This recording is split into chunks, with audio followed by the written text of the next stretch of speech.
بسم اللہ الرحمن الرحیم۔ السلام علیکم۔ انفو ٹی وی میں خوش آمدید۔ 1 ستمبر 2022 بروز جمعرات سعودی عرب کی شام تک کی اہم ترین خبروں کے ساتھ میں ہوں وسیم۔ اگر آپ بھی سعودی عرب کے بدلتے حالات، بدلتے قانون اور سعودی عرب کی روزمرہ کی تازہ ترین اپڈیٹس حاصل کرنا چاہتے ہیں تو انفو ٹی وی کو سبسکرائب کریں، بیل آئیکن پریس کریں تاکہ آپ تک تمام خبریں پہنچیں۔ آج کے نیوز بلیٹن میں بھی بہت سی اہم اپڈیٹس، تو ویڈیو کو مکمل دیکھیے۔ شروع کرتے ہیں پہلی خبر کے ساتھ۔ سعودی عرب کے مشرقی ریجن میں بھی تاریخی مساجد کی بحالی کا منصوبہ۔ سعودی عرب کی قدیم اور تاریخی مساجد کی ترمیم اور تزئین اور آرائش کے منصوبے کے دوسرے مرحلے میں مشرقی ریجن کی پرانی مساجد کو تعمیر کیا جا رہا ہے۔ سعودی خبررساں ایجنسی ایس پی اے کے مطابق ولی عہد شہزادہ محمد بن سلمان بن عبدالعزیز کی جانب سے سعودی عرب میں موجود قدیم اور تاریخی مساجد کی بحالی اور انہیں از سر نو تعمیر کرنے کے منصوبے کا اعلان کیا گیا تھا۔ ریاض ریجن کی کئی مساجد کو ان کی اصل شکل کے مطابق از سر نو تعمیر کیا گیا ہے۔ جدہ یونیورسٹی میں داخلہ 1 لاکھ سے زیادہ درخواستیں۔ سعودی عرب میں 1 لاکھ سے زیادہ طلباء نے نئے تعلیمی سال کے لیے جدہ یونیورسٹی میں ای پورٹل کے ذریعے اپلیکیشنز دی ہیں۔ عرب نیوز کے مطابق جدہ یونیورسٹی کے ترجمان الحجاج السقفی نے کہا کہ یونیورسٹی میں اپلیکیشنز کی تعداد 1,300,000 تک پہنچ گئی ہے۔ جدہ یونیورسٹی کی ڈین شپ آف ایڈمیشن اینڈ رجسٹریشن نے یونیورسٹی کونسل کی طرف سے ہر پروگرام میں طلباء کی تعداد کی بنیاد پر داخلہ کی درخواستوں کی اسکروٹنی اور کارروائی مکمل کر لی۔ انڈر گریجویٹ پروگرام میں 7,021 سے زیادہ طلباء کی درخواستیں قبول کی گئی ہیں۔ اپلائیڈ کالج کے ڈپلومہ پروگرام میں تقریباً 1,260 طلباء کی درخواستوں کو قبول کیا گیا۔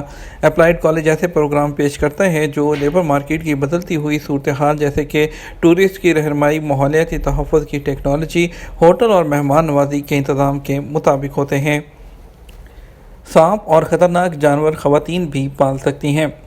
سانپ پالنے کی شوقین سعودی خاتون صحیح الزہرانی کا کہنا ہے کہ زندگی کی مشکلات نے مجھے سانپ پالنے کی جانب راغب کیا۔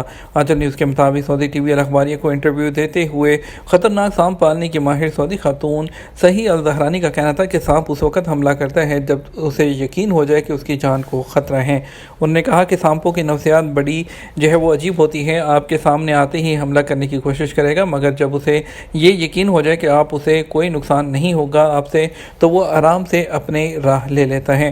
ایک سوال کے جواب میں سعودی خاتون نے کہا کہ مجھے قطعی طور پر سانپوں اور قبیل کے جو حشرات الارض ہیں اسے خوف محسوس نہیں ہوتا۔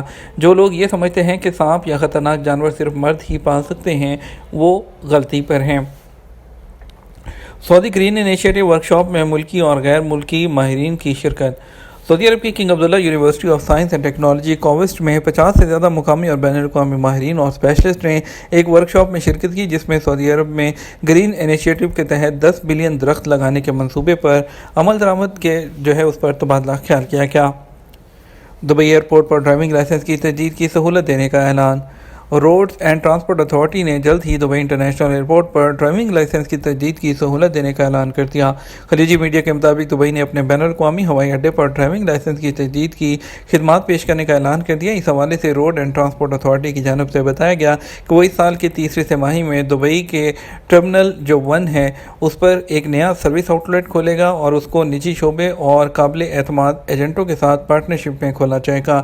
ابتدائی طور پر یہ سروس صبح 8 بجے سے رات 8 بجے تک فراہم کی جائے گی۔ اگلے سال کے آغاز سے یہ سروس ہفتے کے 7 دن 24 گھنٹے دستیاب ہوگی۔ اس کا مقصد مسافروں اور ہوائی اڈے کے عملے کو ان کے لین دین کی کارروائی میں سہولت فراہم کرنا ہے۔ جازان ریجن میں 8 محلوں کو مسمار کرنے کی جو افواہ ہے بے بنیاد ہے۔ سعودی عرب میں جازان ریجن کی بلدیہ کے ترجمان ڈاکٹر ابراہیم الخیاط نے کہا کہ سوشل میڈیا پر 8 محلوں کو مسمار کرنے کی باتیں بے بنیاد ہیں۔ اخبار 24 کے مطابق سوشل میڈیا پر کچھ عرصے سے جازان ریجن کے 8 محلوں کو گرانے کی افواہیں گردش کر رہی تھیں۔ میونسپلٹی کے ترجمان نے کہا کہ جن 8 محلوں کے بارے میں افواہ پھیلائی جا رہی ہے وہ بے بنیاد ہے۔ لوگوں کو چاہیے کہ وہ افواہوں پر توجہ نہ دیں اور مصدقہ ذرائع سے ہی خبریں حاصل کریں۔